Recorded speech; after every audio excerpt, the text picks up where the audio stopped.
Bonjour, alors je vais vous proposer aujourd'hui ma version de solution au problème 9 qui est le problème du Père Noël secret. Alors je relis le problème, hein. Donc on doit imaginer un tirage au sort, une façon d'effectuer un tirage au sort pour au moins 3 personnes, de façon à ce que chaque personne doit obtenir le nom d'une autre personne à qui offrir un cadeau. Bien sûr, nul ne doit recevoir son propre nom, hein, s'il ne va pas s'offrir un cadeau à lui-même. Et nul ne doit connaître qui offre un cadeau à qui, à part bien sûr la personne en question qui doit offrir un cadeau. La procédure doit être totalement aléatoire et ne doit pas avoir besoin d'un intervenant extérieur. Alors, ma proposition, c'est la suivante. Enfin, attendez, si vous n'avez pas fait l'exercice, mettez sur pause et essayez de le résoudre. C'est pas grave si on n'y arrive pas, l'important c'est d'essayer d'y réfléchir. Bien, alors maintenant je vais vous proposer ma version.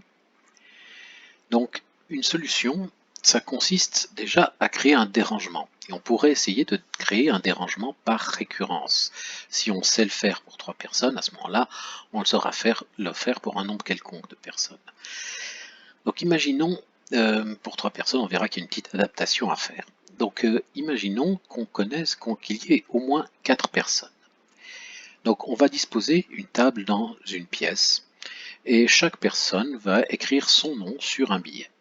Et en fait, à tour de rôle, dans l'ordre alphabétique, hein, par exemple, mais l'ordre peut être différent, la personne va entrer, elle va déposer son billet sur la table à l'envers pour que personne ne puisse voir ce qui est écrit, et à droite de ceux qui sont déjà présents. Alors si c'est la première personne, elle n'a rien à dire, elle pose juste son billet, c'est tout.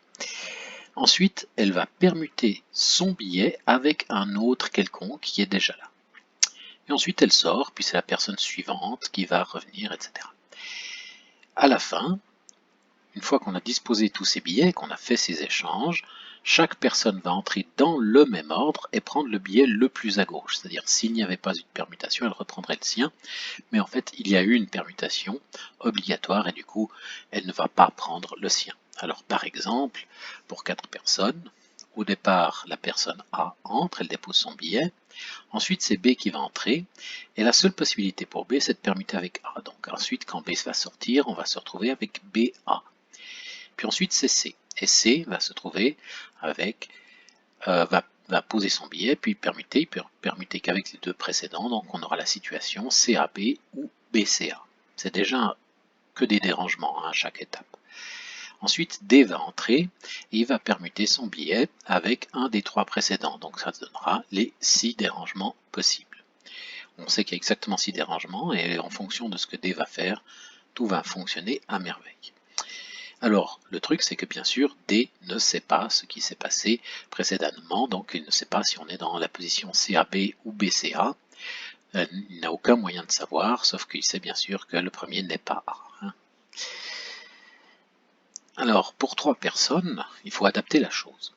Il faut adapter la chose parce que C, lui, il sait tout. S'il n'y avait que 3 personnes, C saurait exactement tout. Il saurait que la seule situation possible quand il entre, c'est BA. Donc ça, c'est un problème. Donc si C ne veut absolument pas recevoir de cadeau de A, il sait qu'il doit faire cette configuration-là. Donc échanger avec le premier billet. S'il veut recevoir absolument un cadeau de A, il doit échanger avec le contraire, pardon, excusez-moi, c'est le contraire. S'il veut recevoir un cadeau de A, il doit échanger avec le premier billet. S'il veut recevoir de B, il échange avec le deuxième. Donc là, c'est un avantage, il sait exactement ce qui se passe. Donc pour faire ça, on va utiliser un petit truc. On fait entrer la deuxième personne en fait une seconde fois à la fin. Donc on modifie en fait la disposition. Donc à la fin de la procédure, avant que les gens reprennent leur billet, on fait rentrer la seconde personne.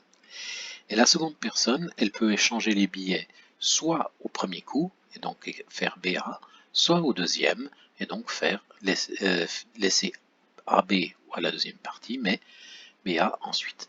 Donc qu'est-ce que ça donne? Si B échange les billets, donc on se retrouve avec la situation précédente, hein, C pourrait faire tout ce qu'il veut, et il n'y a pas de problème, et il n'échange pas donc la deuxième fois. Si par contre B n'échange pas la première fois, mais qu'il l'échange la deuxième fois, à ce moment-là, on obtient l'autre configuration. Et vous voyez que dans ce cas-là, personne ne peut savoir exactement dans quelle situation on est. C, quand il entre, ne sait pas s'il est dans la situation AB ou BA, et B, quand il re-rentre, il ne sait pas ce qui s'est passé en fait. Donc, entre les deux univers, il y a en fait ces deux univers qui sont séparés par un événement différent d'histoire. Donc, entre les deux univers, il y a juste une opération de conjugaison. Alors, j'ai fait une série sur les groupes de permutation que vous pouvez voir sur Introduction à la théorie des groupes. Et les dérangements, donc, sont des opérations qui sont stables par conjugaison. Donc, on obtient exactement, je veux dire, toutes les possibilités dans les deux cas. Puisque ce cas marche, ce cas va fonctionner aussi. Faire l'opération B, l'opération que B doit faire, la faire au début ou à la fin, ça c'est juste une opération de conjugaison avec l'autre cas de figure, l'autre univers. Donc dans ce cas-là, on a toutes les possibilités qui existent sans que personne ne puisse savoir exactement ce qui s'est passé. Donc là, il n'y a pas moyen de savoir ni pour A, ni pour B, ni pour C qui va lui offrir un cadeau. Mais quand on y pense, pour 4 personnes, il y a quand même un défaut. C'est que C peut assurer de ne pas recevoir de cadeau de A ou de B. Le problème, en fait, reste entier. Si on regarde bien ce que va faire, même avec ce que fait D, le problème va rester entier. C peut assurer, non pas ne pas recevoir de cadeau de D, peut-être qu'il recevra un cadeau de D, mais il peut s'assurer de ne pas le recevoir de A ou de ne pas le recevoir de B. Donc, ce qui se passe, c'est que dans cette procédure qui est là, ce défaut, en fait, on peut le corriger avec ceci, avec la modification qu'on a faite pour 3 personnes. Donc, au final, la procédure est la suivante. A rentre, dépose son billet, B rentre et dépose son billet, et là, il décide s'il fait l'échange maintenant ou plus tard. Bon, donc, selon sa décision, on obtient un univers ou l'autre. Donc ensuite on fait rentrer C, C ne sait pas dans quelle situation il est, si B a fait ou non l'échange. Ensuite D rentre, D ne sait rien du tout non plus.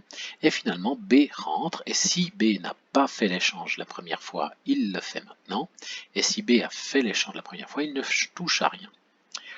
Et voilà, maintenant chacun peut reprendre son billet.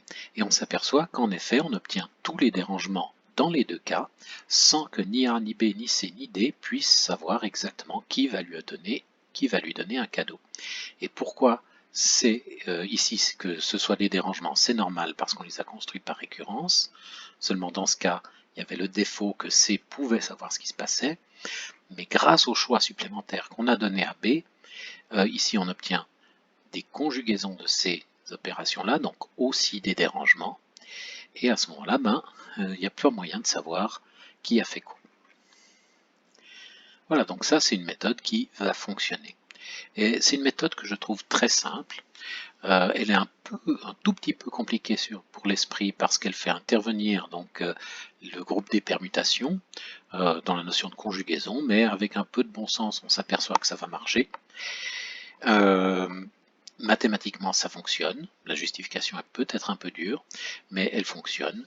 Et sinon, il y a une autre procédure. Il y a une autre procédure qui a été proposée par Hannah Fry dans son livre The Indisputable Existence of Santa Claus. Et cette procédure est détaillée dans une des vidéos de Numberphile que je vais essayer de ne pas oublier de mettre en description. Donc vous pouvez aller voir cette autre procédure qui est beaucoup plus simple à comprendre peut-être, mais qui est un peu plus difficile à mettre en place. Ça dépend. Il faut couper des cartes en deux. Il faut sortir une paire de ciseaux en plus, tandis que là on n'avait pas besoin de paire de ciseaux. Voilà. Voilà pour ma version, peut-être que vous en avez trouvé une autre, encore une différente de la mienne ou de Hannah Fry. Si vous avez l'occasion de laisser en commentaire une brève idée de votre méthode, parce que ça m'intéresse, ça serait très volontiers. Bien, je vous souhaite une très bonne journée, à bientôt.